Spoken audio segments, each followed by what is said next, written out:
today it's Wednesday already, which is really exciting. So I look really tired because I'm going to be honest, I literally just got out of bed.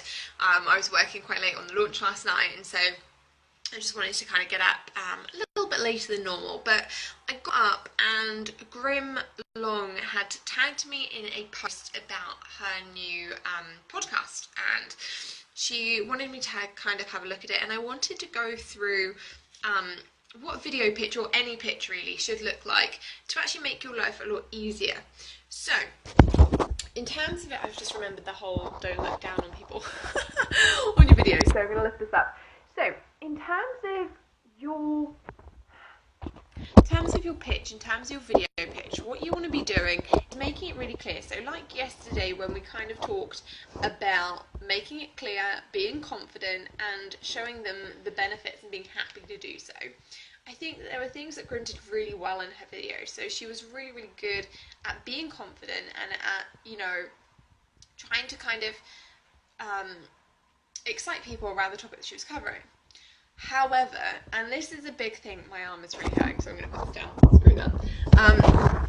So the problem is, and I've said this time and again, in the online world, everybody uses the same buzzwords, okay? And if you're a coach, those buzzwords are all around. I can help you make 5k in 5 days, or I can get you to lose 5 pounds in a week. If you can do that, hit me up, Lorraine. But we use the same buzzwords and we use the same style for everything.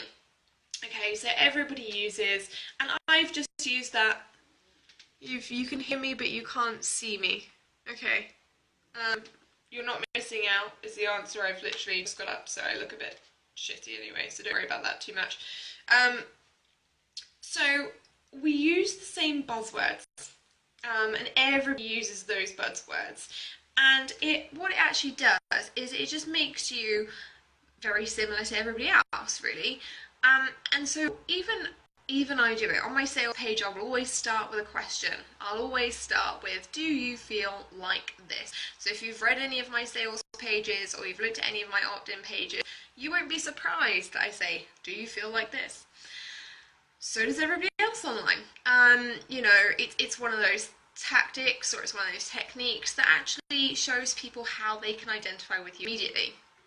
Trouble is, when you're pitching, or when you are selling something, or when you're creating a sales page or a promo video or anything like that, you kind of need to answer it straight away. Okay, so for example, and I'm going to use my own Discovery Call Challenge opt-in as an example here. So one of the first things that I say on that page is, do you suck at discovery calls? And then I ask another couple of questions which aren't about them sucking, but I kind of ask questions around why they don't book as many discovery calls. Then in the immediate paragraph straight after, I'm like, okay, that's cool, because I used to too. And this is why. This is what happens when you book discovery calls, and this is why you might suck at them. And that's fine. But you're giving them the answer straight away. You're giving them the kind of benefit of working with you or taking the time out to opt in with you straight away. So I'm going to pull up the page right now. I'm going to go through it with you, because I think that's really important. Blocked to booked. There we go. So I don't know whether you can see me now either. You might be able to. Let's hope so. I know that Facebook Live is having some kind of issues, so if you can't, then it might be that. Okay, fine. So I've got, do you suck at booking discovery calls? Are you eagerly offering them out on Facebook? And then crickets. Perhaps you book a few discovery calls a month, but they're not consistent. They don't always show up. That's to identify with people. That's what you call your identifying statement, okay, or your identifying question sequence. Not yet. I'm trying to see if it's better on the phone. Okay, cool. Let me know if it is. Let me know, and if there's anybody else on here as well and you can't see me, let me know, because it's quite interesting. So then I've got, don't worry, I hear you. After a decade in the corporate sales world, an absolute ton of cold calling, I thought the last thing I need to do to worry about when building my online sales coaching business was booking people in discovery calls. So I've shown people how I identify with them, how I struggled just like they did. okay, how I thought that because I came from a different background I wouldn't have to struggle, but actually, it's tougher than I thought. Then I give them the solution. I'm like, hey, so what I did was I put my sales skills into practice, and I developed a simple strategy for booking discovery calls that led to my diary being solidly booked, which ultimately is what these people want. That's their pain. They want to know how to book more discovery calls. And, I've had over 40 people sign up in the last 9 hours. So obviously there are 40 people at least out there who want to know how to book more discovery calls in their business. So that's great. So what I've done is just like we were talking about yesterday, I have committed to a goal. I've committed to teaching people how to book more discovery calls. I've known my audience, so I've given them something in the pitch that appeals directly to them. I've talked to the people who feel like they suck at booking discovery calls. I've talked to the people who offer them out on Facebook but then don't hear anything. They get crickets on the messages. And I've talked to the people who get discovery calls a few a month, but they're not consistent and they don't always show up. The people are the no-shows, and it can be quite frustrating. So I've appealed to those people. Then I've given them a solution. I've given them a better way, an easier way, a way to get consistently booked out with discovery calls each month that didn't take posting all day on Facebook. And I give them some bullet points. What are we going to cover? We're going to cover my exact strategy for booking discovery calls. We're going to cover how to book discovery calls. Are all about establishing whether or not you're the right fit for your potential client. No more free coaching.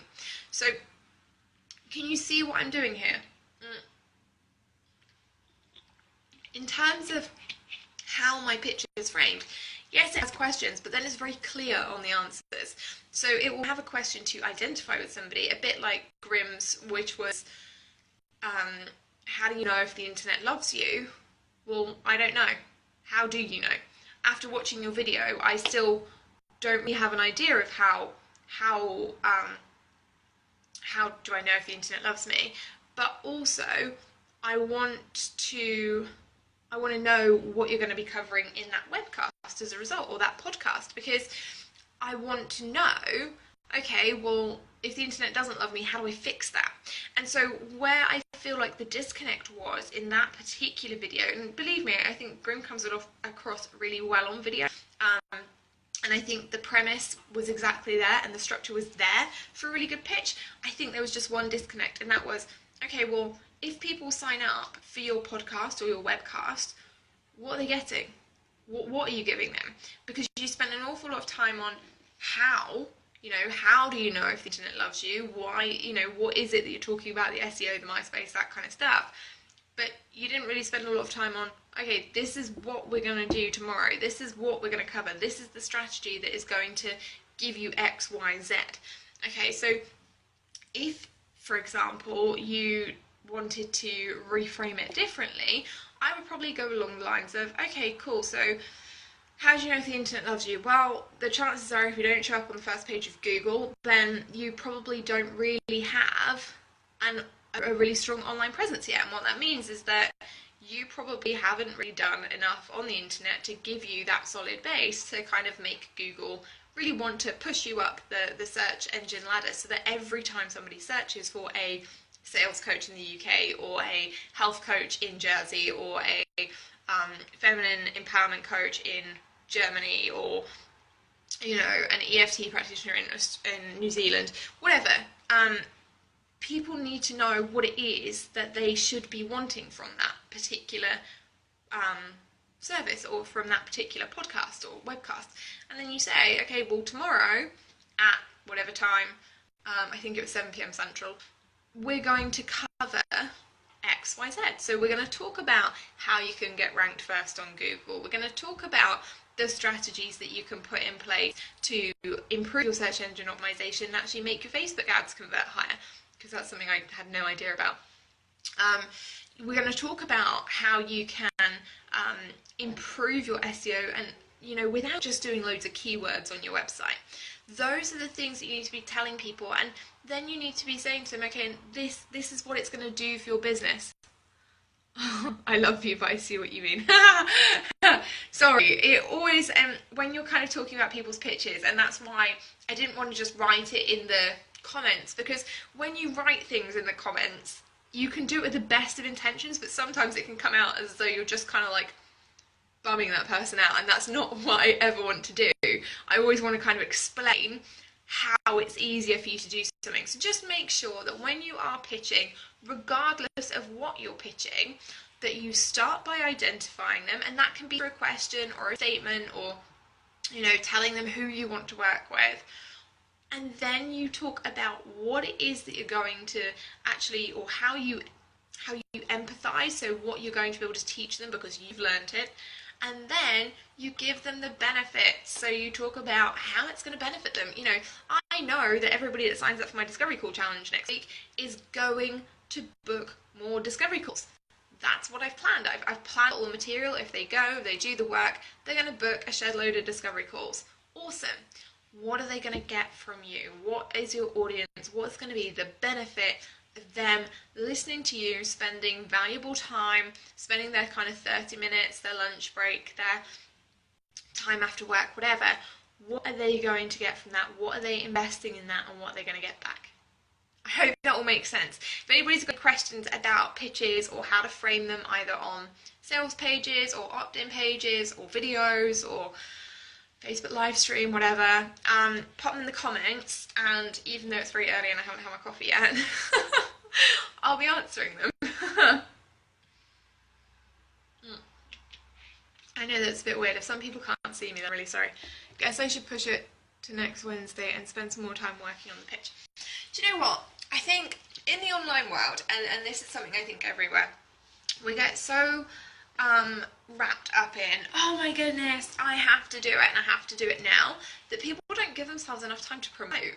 Like, that's the biggest thing. And yes, okay, nobody wants to be salesy or sleazy, but if you don't promote your offering, I mean, let's say that the average of people that buy is between 3 and 5%. Okay, and so when you look at things like webinar or podcast statistics, it actually makes it really difficult if only 3 to 5% of people buy, because only 10% really show up live. So if you've got 100 people signed up for your webinar or your webcast or whatever you're running live, your blab, it's only likely that 10 people will actually sign up. And then out of those 10 people, a maximum really of 5 people are going to buy, which is great, and that's great. But when you look at those statistics, if you're offering something, let's say that's $100 on that webinar or podcast or blab, then you're going to make $500. You're not going to make the 100,000 that you probably kind of thought about when you originally set it up for that 100 people, if that makes sense. And that's why you need to be giving yourself consistent time to promote it, to talk about it, to tell people what's going on. But you need to do it from, kind of a place of integrity. There have been plenty of things that I have advertised way too late and thought, oh, bugger. I'd have probably had much more people, or many, many more people, sign up if I had left myself more than 2 days to advertise it. But I've always gone ahead anyway, because people get into the habit of knowing that you will do exactly what you say you do. So I probably wouldn't worry. I would run this as a test round. I would be like, okay, well, I'm going to do this webcast, and because I've said that I'm going to do it, and some people are signed up and some people are ready to go, and I would do it anyway, and I would record it, and then I would go out and I would talk about it and pitch it elsewhere, and send those people the replay, and just say, hey, well, I've got this really cool resource on this particular topic, and I think it would be really cool for you to have a listen to. And that way, regardless of how you feel your pitch is about it, you get to practice your pitch, but you already have the material. No offer, just trying to get people in my group to watch my weekly podcast, at least until I build the group. So you don't know what to do. I do it. You've promised them you're going to do it. It's a bit like when I said to this group, I'm going to live stream every day. Believe me, live streaming every day is, it's hard work.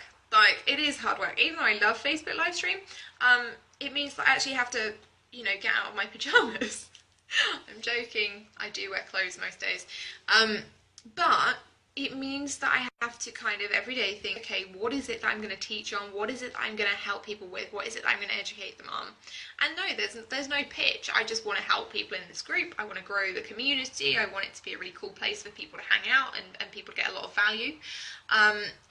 But I've said that I'll do something, so I will.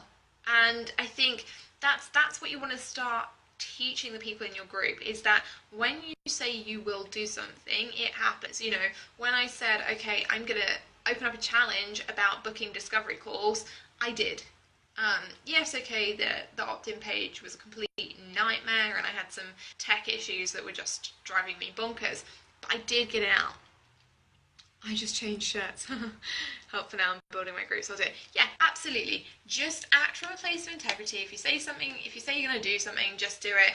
That way your group learns really early on that actually you are somebody who, if they say they're going to do something, you deliver on that. So that when you actually start selling them stuff, they're going to know that when you say, okay, early bird pricing runs out in a week, that you're not going to extend that. That it is going to be early bird pricing is a week, and then if you miss it, you miss out. You know, it also kind of leads you into, okay, well, if you don't sign up, then you're going to miss out. And people will get into that habit of understanding that you just follow through on everything that you say you're going to do. And actually operating from that place of integrity and authenticity right from the start is going to make it a lot easier for you, and is going to make you a much better business person at the end of the day, because you're going to be the person that says, I'm going to do this, and then you do it, and then people buy it because they know that it's not going to be around for that long. Okay, I hope that all makes sense. I've been on live stream longer than I expected this morning, but I hope that helps. And if you need anything, you know, if anybody in the group has questions or needs help with sales pitches and stuff, then let me know. You know, that is what the group is here for. It's a good place and it's a safe space for you to open up and ask questions that you have and get answers that you're looking for. Good. Love connecting with clarity is a good thing. Clarity is totally a good thing. I'm all about clarity, and I think once you get clear on who your ideal client is, what you're selling them, and what they're going to buy from you, absolutely on fine, nothing can stop you. All right, awesome. Well, happy early morning Wednesday. I'm now going to go and make my coffee and enjoy that. And I will see you guys back in the group later on, because I've got some really cool stuff coming up this week, and I'm going to be promoting the Discovery Call Challenge. So if anybody's wondering about pitching or wondering about how to formulate, you know, cool Facebook posts to make people sign up for your stuff, then watch out for me in some of the groups, and watch out for me in this group and how I am booking people onto the Discovery Call Challenge, because I know it's going to really help them and benefit them and book them more clients. Okay, cool. I will speak to you later, guys. Have a really good one. Bye for now.